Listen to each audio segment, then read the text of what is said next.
जय हिंद प्यारे दोस्त, मैं विशाल स्वागत करता हूं आपका अपने इस YouTube चैनल पर। प्यारे दोस्त, हम लोग कर रहे हैं एसएससी जीडी के प्रीवियस ईयर क्वेश्चनों को, जिसमें आज हम लोग सीखेंगे करेंगे क्वेश्चनों को। वो है एसएससी जीडी 2025, यानी जो प्रीवियस ईयर का हमारा पेपर है उसको। और ये पेपर कौन सा है? हमारा 20/2/2024 का सेकंड शिफ्ट का पेपर है। और बहुत प्यार से जो है ना, बहुत ही अच्छे तरीके से समझते हुए क्वेश्चनों को हम लोग करेंगे अपने इस वीडियो के माध्यम से। तो वीडियो को अंत तक देखना, और वीडियो अच्छी लगे तो जो है ना, वीडियो को लाइक करना और चैनल को सब्सक्राइब भी कर लेना। तो शुरू करते हैं अपने इस जानदार क्लास को। तो प्यारे दोस्त, सिंपल सा जो है ना, हमारे सामने पहला ही हमारा क्वेश्चन है और इसको देखेंगे और सॉल्व करने का प्रयास करेंगे। अगर आता है तो करेंगे, नहीं तो बड़े ही ध्यान से देखेंगे। और यकीन दिलाता हूँ आपको जो है ना, एक एक चीज़ ज़रूर समझ में आएगी।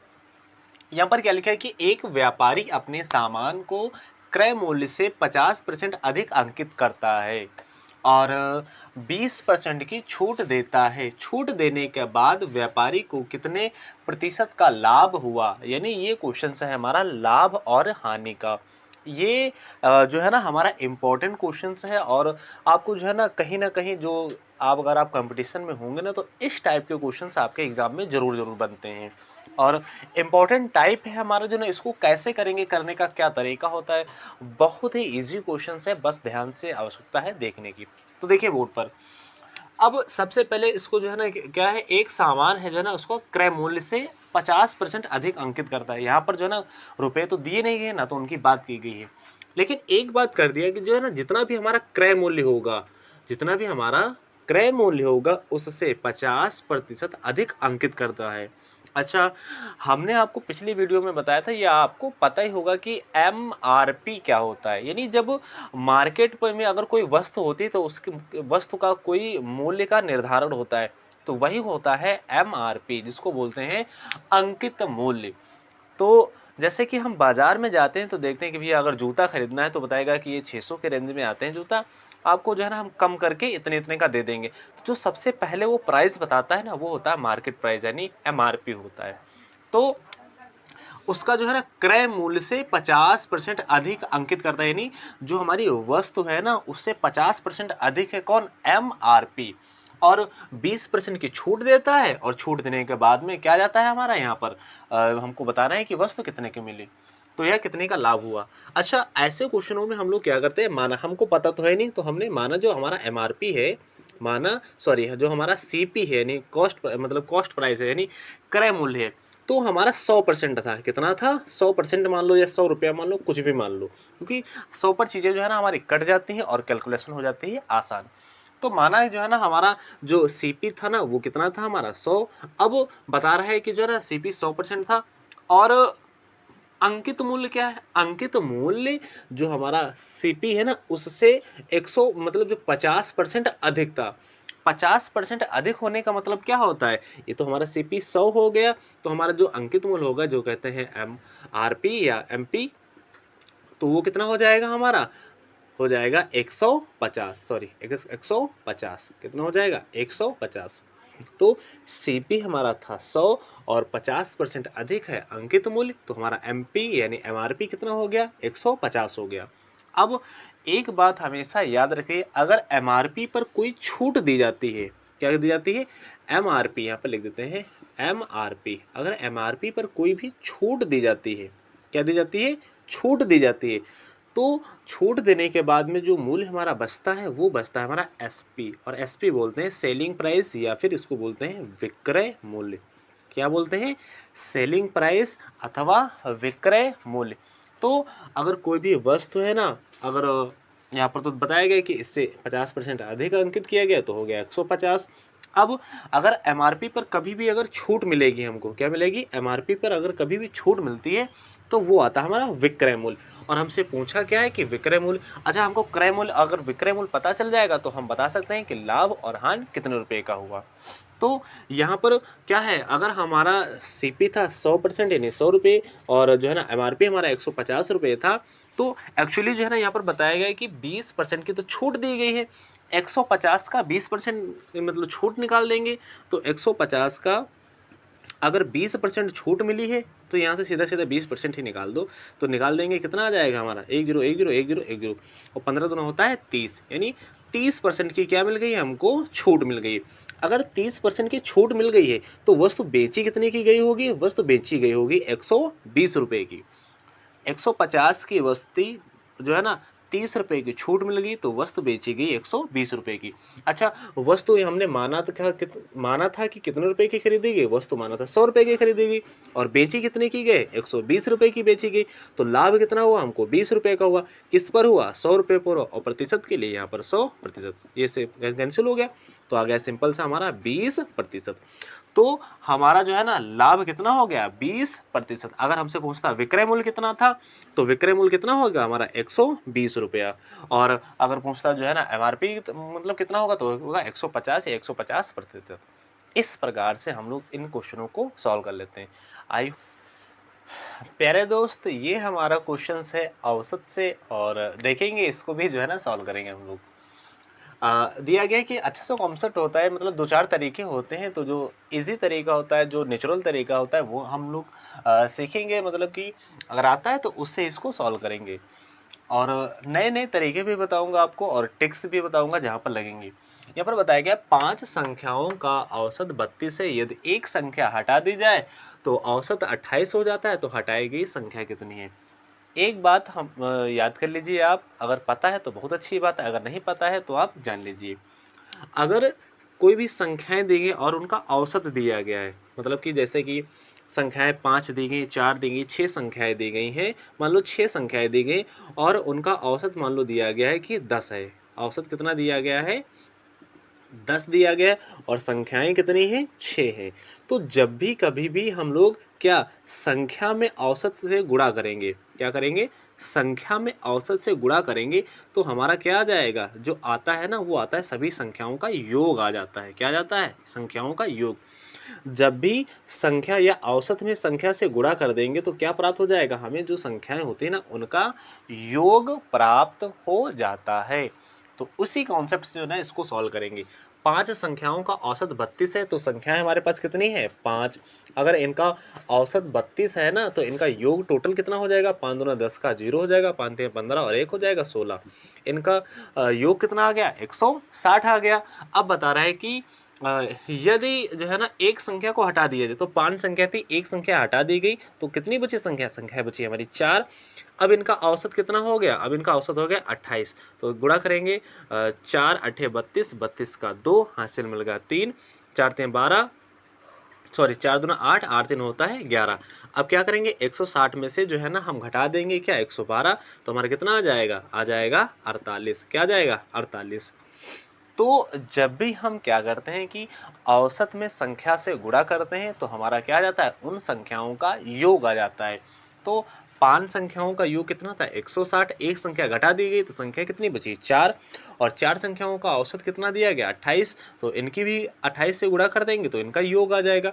5 संख्याओं का योग 160 है, 4 संख्याओं का योग कितना है, 112 है। तो हमारी जो 5वीं संख्या आ जाएगी वो क्या आ जाएगी, 160 में से 112 घटा देंगे, आ जाएगी 48।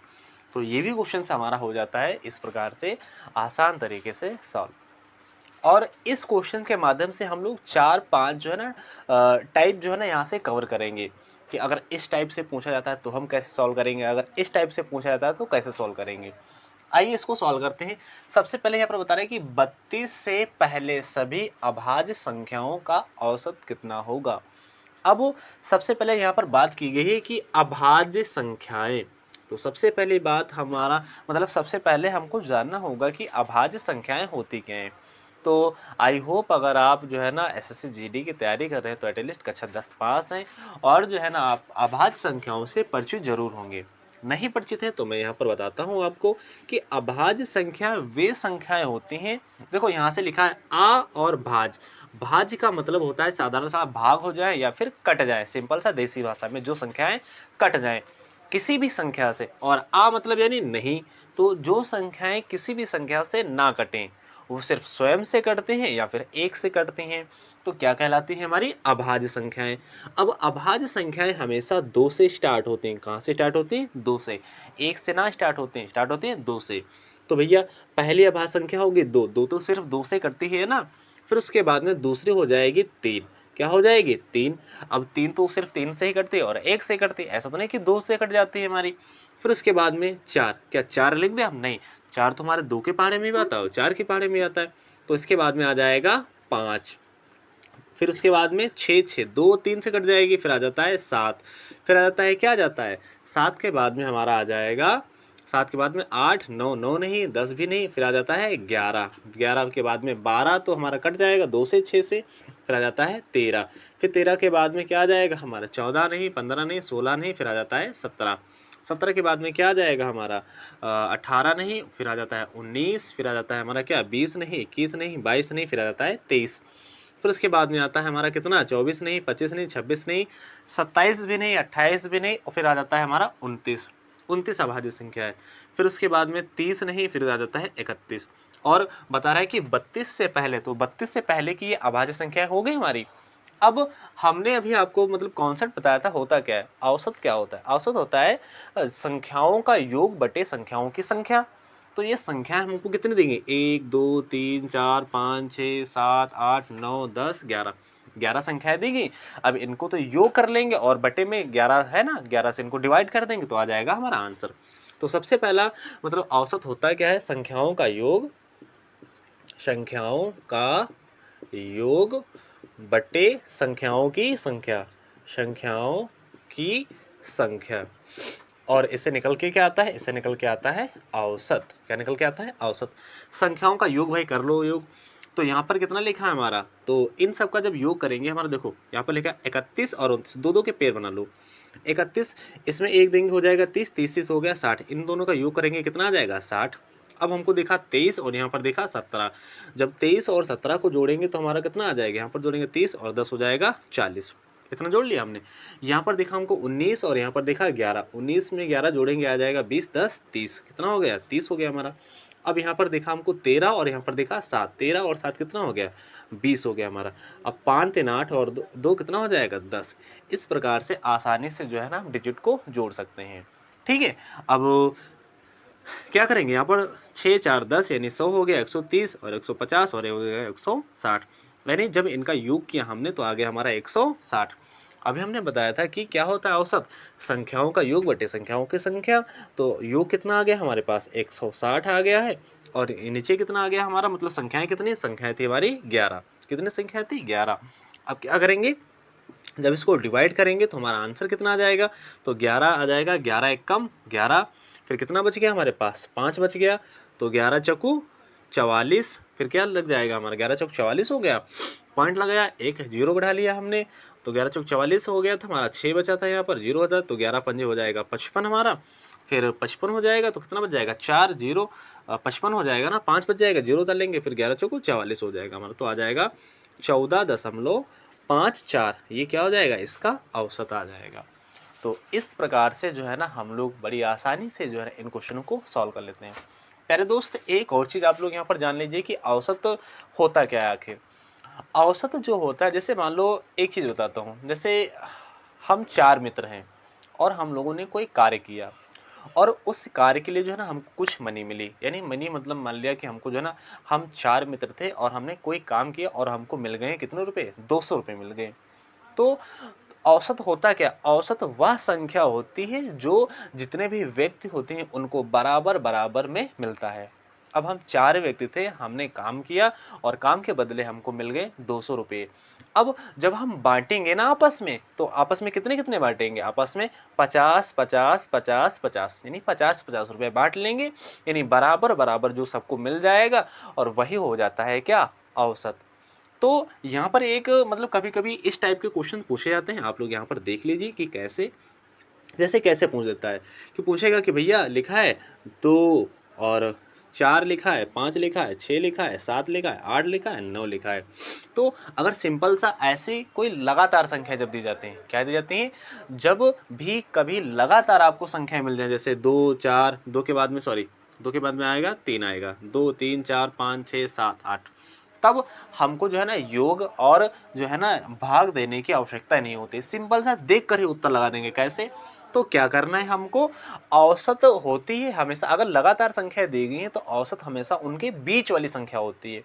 कौन सी संख्या होती है, बीच वाली संख्या होती है। अच्छा इधर से देखो, पहले ये 3 संख्या इधर को हो गई और ये 3 संख्या इधर से हो गई।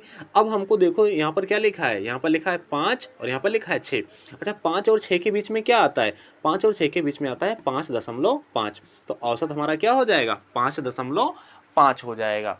थोड़ा सा और समझ लेते हैं, जैसे क्या दिया गया, मान लो लगातार संख्या हमको दी गई, जैसे लिख लेते हैं यहाँ पर 10 लिख लिया हमने, 11 लिख लिया, यहाँ पर 12 लिख दिया, यहाँ पर 13 लिख दिया और यहाँ पर 14 लिख दिया। तो औसत हमेशा होती है बीचों बीच वाली संख्या। तो देखो भाई, यहाँ से 2 संख्या इधर से हटा दिया, यहाँ से 2 संख्या यहाँ से हटा दिया, अब बीच में कौन सी संख्या आ गई, 12। तो इनका जो है ना औसत कितना आ जाएगा हमारा, 12 आ जाएगा। चलो भाई, हमने तो ऐसे जान लिया, लेकिन इसको प्रूव कैसे करें कि वास्तव में ये हमारा सही है कि नहीं सही। तो आओ, हमने क्या पढ़ा था फार्मूला कि संख्याओं का योग बटे संख्याओं की संख्या होता है ना। तो जोड़ लो भैया, तो जोड़ेंगे यहाँ पर 14 13 होता है 27, 27 में 1 जोड़ेंगे कितना, 27 में 2 जोड़ेंगे 29 और 1 आ जाएगा हमारा 30। कितना आ जाएगा, 30। तो 30 का आ जाएगा हमारा 0, यहाँ पर लिखेंगे 30 का 0। फिर सॉरी, एक बार फिर से कर लेते हैं हम लोग कि 27 मतलब 14 और 13 हो जाएगा 27, 27 में 2 जोड़ेंगे 29, 29 10 होता है 39, 39 में 1 जोड़ेंगे 40, 40 10 होता है 50, 50 10 होता है 60। कितना हो जाएगा, 60 हो जाएगा हमारा। संख्या कितनी, 1 2 3 4 5, कितने संख्या है, 5। जब 5 से भाग देंगे और हो जाएगा हमारा कितना आ जाएगा, 12। तो देखो भाई, औसत हमारा निकल के आ गया 12 और यहाँ पर आ गया हमारा डायरेक्ट। तो एक चीज़ हमको याद रखना है कि जब भी कभी लगातार संख्या दी जाए, जैसे आपसे कोई भी संख्या लगातार दे सकता है, जैसे दे दिया गया 541, 542, 543, 544। तो जब भी कभी आपको लगातार संख्याएं दे देगा ना हमको, तो हमेशा जो है ना बीचों बीच की संख्या जो होती है ना, वही उनका हो जाता है औसत। आई होप आपको बहुत अच्छे तरीके से आपको समझ में आया होगा। तो एक क्वेश्चन देते हैं ना, जिसका आपको एज मतलब कि जो है ना, इसका आंसर आपको कमेंट बॉक्स में बताना है। वो क्वेश्चन से ये है कि ये संख्याएं दे दी गई हैं आपको और इसका क्या बताना है आपको, मतलब औसत बताना है कमेंट बॉक्स में। जैसे हम यहाँ पे लिख रहे हैं कि मतलब 100 और यहाँ पे लिख दिया 200, फिर यहाँ पे लिख दिया 300, फिर यहाँ पे लिख दिया 400 और फिर यहाँ पर एक लिख रहे हैं 500। आपको जो है ना इसका औसत कमेंट बॉक्स में बताना है। तो आई होप आपको अच्छे तरीके से समझ में आया होगा क्वेश्चंस, और ये कॉन्सेप्ट भी अच्छे तरीके से समझ में आया होगा। चलते हैं नेक्स्ट प्रश्न की ओर। हमारे सामने एक क्वेश्चन है प्यारे दोस्त, और बड़ा ही ज़बरदस्त क्वेश्चन है, और इसको भी सॉल्व करेंगे हम लोग। कैसे देखा, सबसे पहले 6 नोटबुक और 6 पेन का मूल्य है 3000 रुपये। उतने ही पैसों से एक व्यक्ति एक नोटबुक और 12 पेन खरीद सकता है। यदि राजू 15 पेन खरीदना चाहता है तो उसे कितनी राशि का भुगतान करना होगा। तो बड़ा ही जो है ना अच्छा क्वेश्चन है, और इसको सॉल्व करेंगे कैसे। तो बता रहा है कि क्या खरीद रहा है, सबसे पहले 3 नोटबुक खरीद रहा है और 6 पेन। तो हम लोग क्या लिखेंगे कि 3 तो खरीद रहा है, मतलब खरीद रहा है नोटबुक, और प्लस खरीद रहा है कितना, 6 पेन। क्या खरीद रहा है, 6 पेन खरीद रहा है। और इन दोनों की कीमत कितनी है, वह बता रहा है कि भैया जो ना कीमत है 3000 रुपये कीमत है। और बता रहा है कि एक नोटबुक और 12 पेन खरीद सकता है उतने ही पैसों से। उतने ही पैसे से मतलब क्या है कि एक नोटबुक खरीदता है और क्या खरीदता है, 12 पेन खरीदता है। कितने पेन, 12 पेन। और राशि खत्म कर रहा है उतनी ही मतलब 3000 रुपये की राशि खत्म कर रहा है। तो कैसे करेंगे, तो करते हैं हम लोग। अब देखो, सबसे पहले हमको बता रहा है कि क्या करना होगा, कि उसे कितना भुगतान करना होगा, और क्या खरीदना चाहता है, 15 पेन। तो हम लोग क्या करेंगे कि अगर पेन खरीदना चाहता है तो नोटबुक को बराबर कर लो, और जब नोटबुक को बराबर कर लेंगे तो नोटबुक से नोटबुक कट जाएंगे, तो बचेगा हमारा पेन। एक पेन का मूल्य निकाल लेंगे और फिर हम 15 से उसे मल्टीप्लाई कर देंगे। तो कैसे करेंगे, यहाँ पर हमारे पास 3 नोटबुक हैं और यहाँ पर 1 नोटबुक है, तो क्या करेंगे हम लोग, इसमें 3 से मल्टीप्लाई कर दें। क्या कर दें, 3 से मल्टीप्लाई कर दें इस समीकरण में। जब 3 से मल्टीप्लाई करेंगे तो 1 नोटबुक था, यहाँ पर हो जाएगी 3 नोटबुक। 3 से इसमें मल्टीप्लाई करेंगे तो 12 3 36 हो जाएगा, पेन हो जाएंगे। और इसमें करेंगे तो हो जाएगा 3 3 9000। कितना हज़ार हो जाएगा, 9000। ये समीकरण मान लो 1 थी, ये कितनी थी, 2 थी। अब क्या करेंगे हम लोग, इसको नाम देते हैं समीकरण 3। अब यहाँ पर क्या करेंगे हम लोग, ये जो समीकरण 3 है, समीकरण 3 से समीकरण 2 एक को घटाने पर, तो समीकरण 1 क्या है 3n और प्लस का क्या है यहाँ पर 6p और बराबर में कितना हो जाएगा 3000। अब क्या करना है हमको भैया, ये समीकरण 1 है ना, क्या करना है अब इनको यहाँ से घटा देंगे, क्या कर देंगे घटाने पर, तो 3 नोटबुक से 3 नोटबुक कट जाएंगी, 30 पेन में से 6 पेन चले गए, कितने मतलब 36 पेन थे, 3 मतलब 6 पेन चले गए, तो बचे हमारे पास 30 पेन और 30 पेन बचे इधर, इधर कितना बचा हमारे पास 6000 बचा, 6000 बच गए। अब क्या करेंगे, एक पेन से जो है ना मतलब ये 0 से 0 कट गया और यहाँ से 3 कम 3, 3 दूना 6, यानी एक पेन की कीमत कितनी आ गई हमारी 200, कितनी आ गई 200 रुपये।